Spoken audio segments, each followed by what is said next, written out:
बिस्मिल्लाहिर्रहमानिर्रहीम, अस्सलाम वालेकुम। Welcome to stitching with Shaista.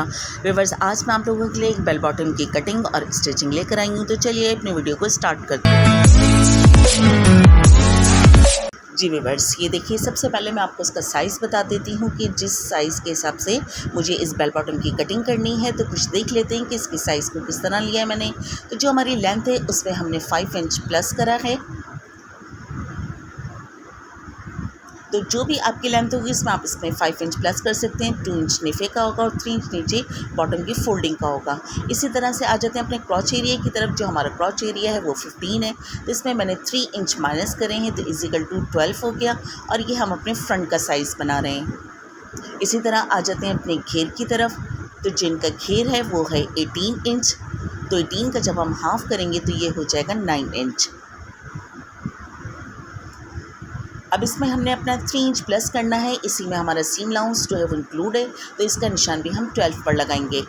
बाकी बॉटम जो है वो आप अपने हिसाब से रख सकते हैं। अब आ जाती है घुटने की हमारी गोलाई। तो पूरा इसका राउंड शेप लेंगे और इसका पहले हाफ़ निकालेंगे और फिर इसका चौथाई हिस्से पर हम निशान लगाएंगे। जैसे कि 10 का मैं हाफ़ रख रही हूँ, 20 का हाफ़ कर रही हूँ, इसमें 10। जी व्यूअर्स, सबसे पहले हम देख लेते हैं कि हम इसकी ग्राफिंग किस तरह से करेंगे। ये जो मैंने कपड़े को है वो 4 लेयर्स में बिछाया हुआ है और खुला हुआ हिस्सा जो है वो हमने अपने साइड पर रखना है। सबसे पहले हम ऊपर की तरफ अपने 2 इंच का निशान लगाएंगे निफे के लिए।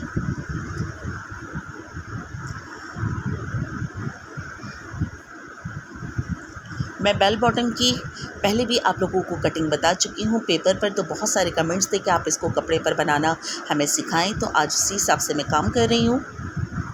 अब आ जाते हैं अपने सबसे पहले घेर की तरफ। जो हमारे घेर का निशान है उसके हिसाब से हम इसको निशान लगाएंगे, क्योंकि हमने 4 लेयर्स में बिछाया हुआ है, तो इसका चौथाई हिस्सा हमने निकालना है। और सीम अलाउंस सी में मैंने इंक्लूड कर लिया है, तो मैं निशान लगा रही हूँ यहाँ पर 12 इंच का।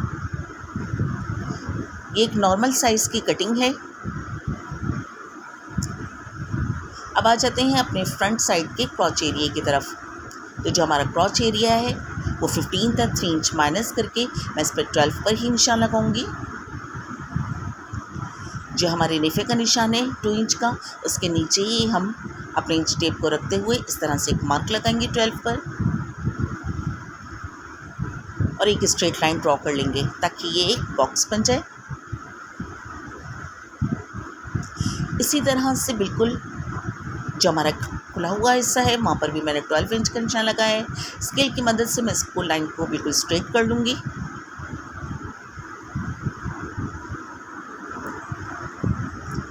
ऊपर के 2 इंच को माइनस करने के बाद अब हम इसके घुटने की लेंथ पर निशान लगाएंगे।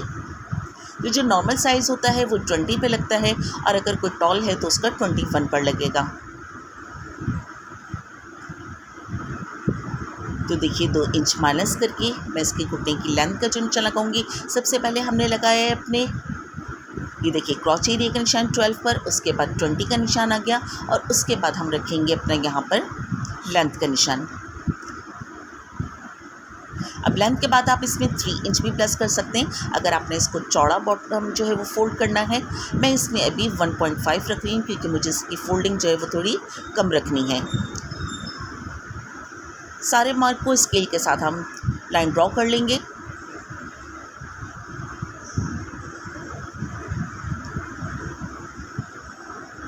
वीडियो थोड़ी सी लंबी हो जाएगी, मगर कोशिश मेरी ये है कि मैं आपको इसको बहुत ही डिटेल के साथ बहुत अच्छे तरीके से समझा सकूं, ताकि आपके लिए काम करना नहायत ही आसान हो जाए। अब देखिए, जो मैंने कपड़ा था उसको पूरा डबल फोल्ड कर लिया था इस तरह से करके। अब मैं आपको कपड़े को सेव करना बता रही हूँ। तो जो हमने एक्स्ट्रा का निशान लगाया है वहीं तक हम कपड़े को फोल्ड करेंगे, ताकि ऊपर की तरफ जो हमारा एक्सेस में कपड़ा निकलेगा वो हम अपनी शर्ट के लिए डिज़ाइनिंग के तौर पर यूज़ कर सकते हैं। ये देखिए, इस तरह से हमने फोल्डिंग कर ली है। बाकी एक्सेस में जो कपड़ा है वो हमारा ऊपर की तरफ आ गया है। ये देखिए, फ्रंट वाले की मैंने इस तरह से क्रॉच एरिया का निशान लगाया। ये एक नॉर्मल साइज़ है। अब अगर किसी हेल्दी का साइज़ आप बना रहे हैं, एक्सेल साइज़ है आपका, तो इसके लिए हम क्या करेंगे, अपना फ्रंट का जो हमारा देखें क्रॉच एरिया का निशान होगा तो इसमें हमने 2 इंच माइनस करने होंगे। ये हमारे एक्सरसाइज के लिए हैं।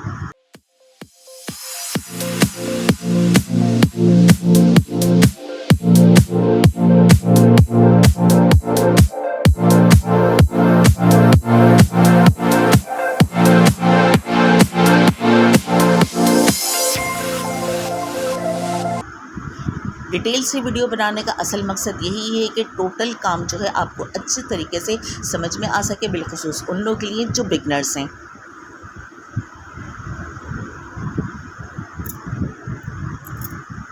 अब जो हमने अपने क्रॉच एरिया की और घेर की जो हमने लाइन ड्रॉ करी थी उसके आगे क्रॉच एरिया बनाने के लिए हमने 2 इंच में प्लस करेंगे। अब जहाँ क्रॉच एरिया का निशान है वहाँ से हम इसका मेजर करेंगे कि हमारे पास कितना है। तो ये है 14.5, तो इसका मिड का हम निशान निकालेंगे तो ये हो जाएगा हमारा 7.2। तो सबसे पहले मैं एक मार्क लगाऊंगी जो मेरे घुटने की गोलाई है वहाँ पर, और फिर नीचे की तरफ आ जाते हैं जहाँ हमारे बॉटम का निशान लग रहा है वहाँ पर भी हम इसके मिड का निशान लगाएंगे यानी कि 7.2। अब इस तरह से आपको घुटने का राउंड शेप लेने में भी बड़ी आसानी हो जाएगी। तो देखिए जो मैंने घुटने का राउंड शेप लिया था तो वो आया था हमारा 20 इंच। अब हम इसको अगर हाफ़ करते हैं तो ये हमारे पास आ जाएगा 10 इंच। अब हमें इसका चौथा हिस्सा चाहिए क्योंकि हमने 4 लेयर्स जो हैं वो इस कपड़े की बिछाई हुई हैं। तो ये देखिए बहुत ईजी तरीके से मैं आप लोगों को इस मार्क को लगाना बता रही हूँ। बस अब आपने क्या करना है, जो सेंटर में आपने निशान लगाया है, ये देखिए 4 लेयर्स हैं इसकी, तो हमने चौथा हिस्सा निकाला है इसका। अब इसके मिड पर ही हम रखते हुए इंच टेप को और निशान लगाएंगे, यानी कि सेंटर में रखते हुए 5 इंच का मार्क में एक बाहर की तरफ यानी कि जहाँ क्रॉच एरिया बनता है, और 5 इंच का निशान अपनी तरफ जहाँ यानी कि कपड़ा खुला हुआ है। अब इसको मैं टोटल मेजर करके दिखाऊं तो ये देखिए 10 इंच हमारा हाफ में आ रहा है। जब हम इसको राउंड करेंगे तो ये टोटल हमारे पास 20 हो जाएगा। अब आ जाते हैं अपने बॉटम की तरफ। तो मैंने इसका बॉटम जो है वो 14 रखना है। तो देखिए जो इसके मिड का निशान है वहीं से मैं 7 इंच का निशान बाहर की तरफ और 7 इंच का निशान मैं अंदर की तरफ लगाऊंगी। तो इस तरह से टोटल ये 14 इंच हो जाएगा। अब मार्क लगाने के बाद इसको शेप पट्टी से हम इस तरह से देखिए लाइन ड्रॉ कर लेंगे। सबसे पहले क्रॉच एरिया को मिलाएंगे हम घुटने की गोलाई से, और फिर घुटने की गोलाई को हम लेंगे नीचे बिल्कुल बॉटम की तरफ। अभी मैंने शेप पट्टी को बिल्कुल सीधा रखा हुआ था। अब देखिए इसी शेप पट्टी को मैं उल्टा रखूँगी। अब जो क्रॉच एरिया की हमारी लाइन है वहाँ पर हमने इस शेप पट्टी की देखिए इस नोक को यहाँ पर एडजस्ट करना है। ये देखिए इस तरह से रखते हुए हम घुटने के मार्क की तरफ इसको मिलाएंगे, और फिर घुटने के मार्क से हम नीचे बॉटम की तरफ इस तरह से लाइन ड्रॉ करेंगे। ये देखिए कुछ इस तरह इसका शेप आएगा और ये एक परफेक्ट साइज़ बन जाएगा। अब जो हमारे क्रॉच एरिया का निशान है उसी के साइड जो खुला हुआ हिस्सा है हमारा, शेप पट्टी को रखते हुए कुछ इस तरह से हम इसका राउंड शेप देंगे। इससे आपकी फिटिंग नहायत खूबसूरत आएगी और इसमें कोई झोल भी नहीं होगा। ये हमारी ग्राफिंग जो है वो कंप्लीट हो गई है। अब इसकी कटिंग कर लेते हैं। सबसे पहले मैंने एक्सेस के ऊपर से कटिंग कर दी है। अब जो हमारे साइड वाला हिस्सा था यानी कि खुला हुआ हिस्सा, यहाँ से मैं चारों तह को एक साथ ही कटिंग करूँगी नीचे तक। और ये कटिंग हमने टोटल मार्किंग पे करनी है।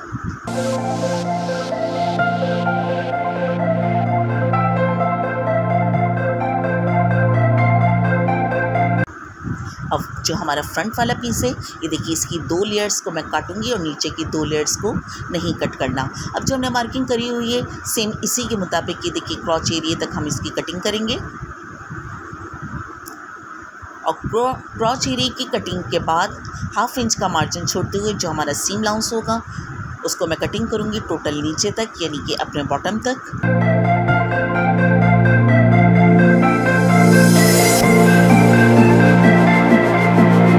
जी व्यूअर्स, ये देखिए हमारी फ्रंट की जो है वो कटिंग हो चुकी है। अब इसकी बैक कटिंग करेंगे। तो बैक कटिंग के लिए हमने क्या करना है, सबसे पहले मार्किंग करनी है। तो हमारी जो घुटने की गोलाई का मार्क था, एक लाइन में यहाँ पे ड्रॉ करूँगी और एक मार्क जहाँ हमारा क्रॉच एरिया है वहाँ पर, और एक मार्क हम लगाएंगे अपनी लेंथ की तरफ। अब देखिए जो हमारी फिटिंग का निशान है, यानी कि जो सीम लाउंस है उसको इंक्लूड नहीं करना, फिटिंग से ही हमने लेना है और ऊपर की तरफ एक लाइन ड्रॉ करनी है, क्योंकि हमने बैक के लिए क्रॉच एरिया बनाना है। ये देखिए इस तरह से आप कपड़े को बहुत अच्छे से सेफ भी कर सकते हैं। बस अब इसके लिए भी हम 2 इंच का निशान लगाएंगे और यहाँ पर एक क्रॉच एरिया बनाएंगे। अब जो हमारी घुटने की गोलाई थी उस लाइन पर मैं 1.5 का निशान लगाऊंगी, और जो हमारी लेंथ का निशान है मैं यहाँ पर बॉटम के लिए 1 इंच का निशान लगाऊंगी।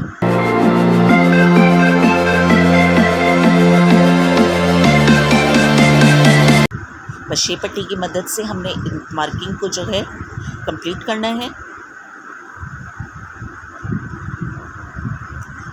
उम्मीद है आपको बहुत अच्छी तरह से समझ में आ रहा होगा। मेरी पूरी कोशिश है कि मैं आपको इजी तरीके से इसको बनाना सिखाऊं।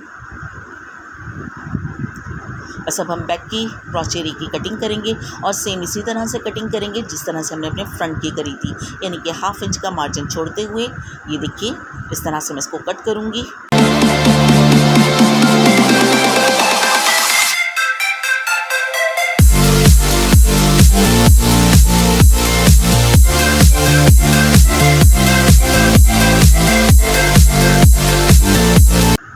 जो डबल फोल्डिंग थी इसको मैं कट कर रही हूँ। अब जो फोल्डिंग वाला मार्क है ऊपर के फ्रंट पीस उठाकर यहाँ पर भी हम एक कट लगा लेंगे और इसी तरह से बैक पर भी, ताकि हमें फोल्ड करना आसान हो जाए।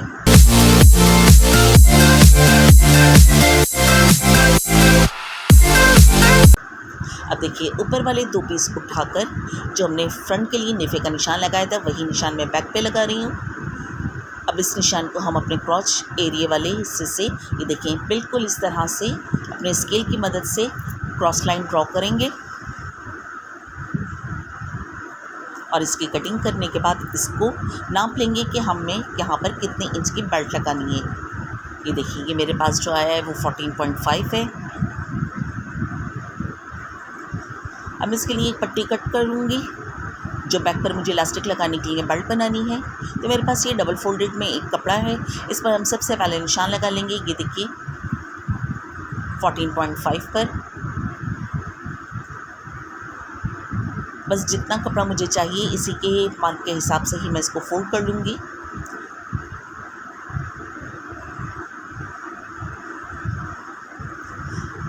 अब हमने इसमें 2 इंच का जो मार्क लगाया था, अब पट्टी में हम कट करते हुए इसको 2.5 करेंगे। 1/2 इंच का हमारा सीम लाउंस रहेगा।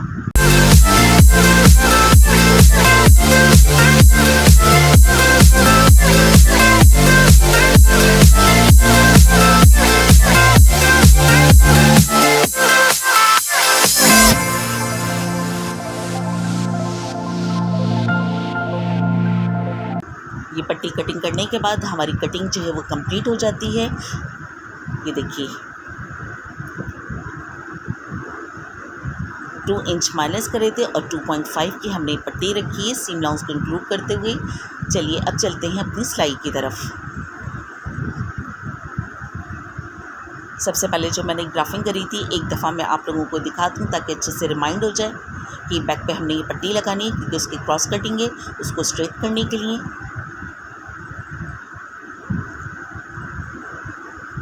इस तरह से हमारी तमाम कटिंग जो वो कंप्लीट है। जी व्यूअर्स देखिए सबसे पहले जो हमने कटिंग करी थी हमारे ये क्रॉच एरिया इस तरह से मिले हुए हैं। बैक को बैक के साथ मिलाते हुए सबसे पहले हम क्रॉच एरिया की सिलाई लगाएंगे।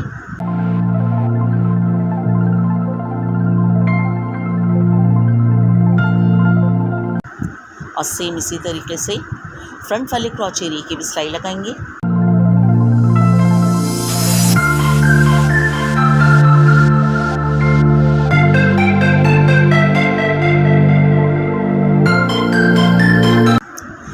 हमारा बैक वाला पीस है। ये देखें क्रॉस कटिंग आपको नज़र आ रही होगी।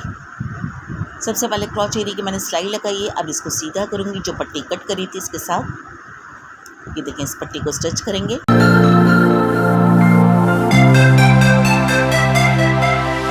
पट्टी को इसके साथ अटैच करने के बाद ये देखिए मैंने बैक वाले पीस को इस तरह से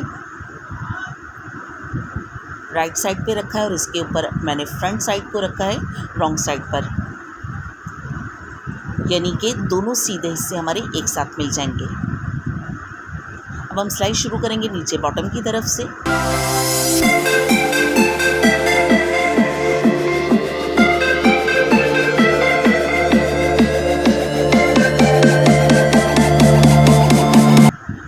ये देखिए सिलाई लगाकर ये बिल्कुल बराबर आया है, क्योंकि 2 इंच की जो हमने पट्टी लगाई थी 2.5 इंच की वो बिल्कुल बैलेंस कर गई इसमें।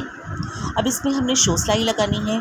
बाज़ लोग लगाते हैं शो सिलाई और बाज़ लोग नहीं लगाते। तो अब हमने इस पर जो टॉप स्टिच करना है, तो दबाव को हम फ्रंट साइड पे रखेंगे और इस पर एक मैं टॉप स्टिच लगाऊंगी।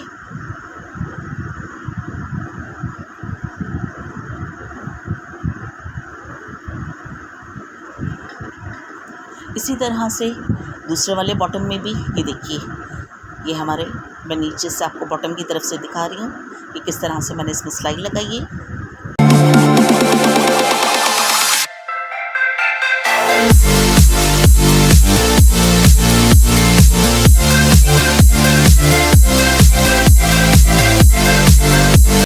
बॉटम की सिलाई लगाने के बाद ये देखिए फिटिंग की सिलाई लगा रही हूँ मैं 1/2 इंच की।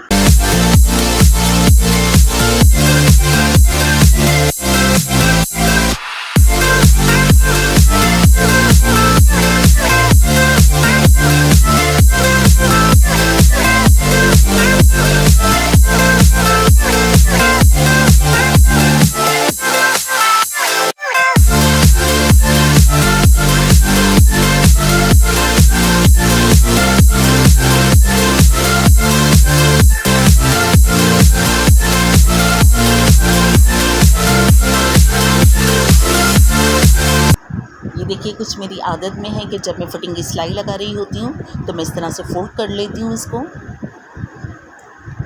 इस तरह से हमारी सिलाई खुलती नहीं है। अब आ जाते हैं अपनी बेल्ट की सिलाई की तरफ। तो देखिए ये हमारा फ्रंट का क्रॉच एरिया है। हमें आगे यहाँ पर प्लेन रखना है बेल्ट के लिए, तो मैं यहाँ पर एक 4 इंच का मार्क लगाऊंगी बिल्कुल सेंटर से रखते हुए, और इसी तरह क्रॉच एरिया की दूसरी तरफ भी ये देखिए 4 इंच का मार्क लगाएंगे, यानी कि टोटल हमारे पास जो सेंटर का पीस रहेगा वो 8 इंच का गैप रहेगा। और इसके बाद जो है हमने इलास्टिक लगानी है। अब इसमें आपकी चॉइस है, आप इसमें फिजिंग भी लगा सकते हैं। ये देखिए सबसे पहले हम स्टार्ट करेंगे क्रॉच एरिया की सिलाई की तरफ से।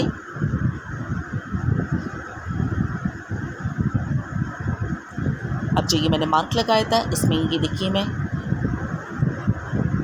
1.5 इंच की जो है कि मैं इसमें इलास्टिक लगा रही हूँ। 1/2 इंच मैंने मार्जिन से अंदर की तरफ रखा है। मार्क आपको इजीली नज़र आ रहा होगा। बस इसी मार्क के मुताबिक हम एक सिलाई लेकर आएंगे ऊपर की तरफ और इसको वापस नीचे लाते हुए ये देखें कुछ इस तरह से, ताकि इलास्टिक पर जो है मजबूती आ जाए। बस अब मैंने इसमें सिलाई ऐसे लगानी है कि अंदर की तरफ इलास्टिक बिल्कुल लूज़ रहेगा और एक टाँका भी हमारा इलास्टिक पे नहीं आना चाहिए, और मैं इसको लूज़ करते हुए पूरे पे इस तरह सिलाई लगा लूँगी। ये सबसे इजी मेथड है। अगर आप इस तरह से इलास्टिक लगाएंगे तो इंशाल्लाह आपकी कमर की फिटिंग बहुत अच्छी आएगी, ना तो वो कभी लूज़ होगा और ना ही टाइट होगा।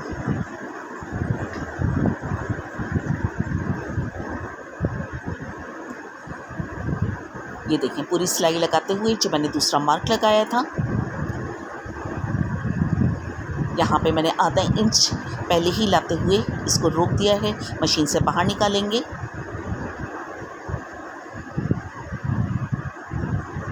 बहुत ही इजी मेथड के साथ मैं आप लोगों को इलास्टिक डालना बता रही हूँ। अगर आप लोग वीडियो पूरी वॉच करेंगे और बहुत अच्छे से समझेंगे, इंशाल्लाह आपकी ये प्रॉब्लम भी सॉल्व हो जाएगी कि हमें इलास्टिक कितने इंच का डालना चाहिए। अब ये देखें इलास्टिक को खींचते हुए हम अपनी कमर को एडजस्ट कर लेंगे। इतना ही रखना है जितनी हम नॉर्मल अपने ट्राउज़र की फिटिंग रखते हैं। ये देखें इस तरह से खींचते हुए मैंने इसको एडजस्ट कर लिया है जितनी मुझे अपनी कमर की फिटिंग चाहिए थी। एडजस्ट करने के बाद ये देखें आपको मार्क नज़र आ रहा होगा। इलास्टिक के साथ ही मैं यहाँ पर एक पिन से इसको सिक्योर कर लूँगी।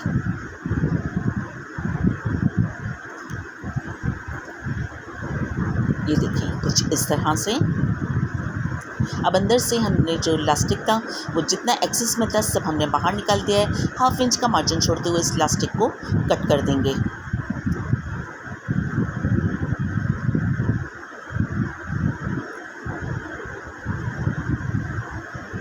बस इसी सिलाई को कंटिन्यू करेंगे, सेम इसी तरीके से जिस तरह हमने स्टार्ट लिया था। बस इस इलास्टिक को इसके साथ जो है सिलाई के साथ अच्छे से सिक्योर कर लेना है।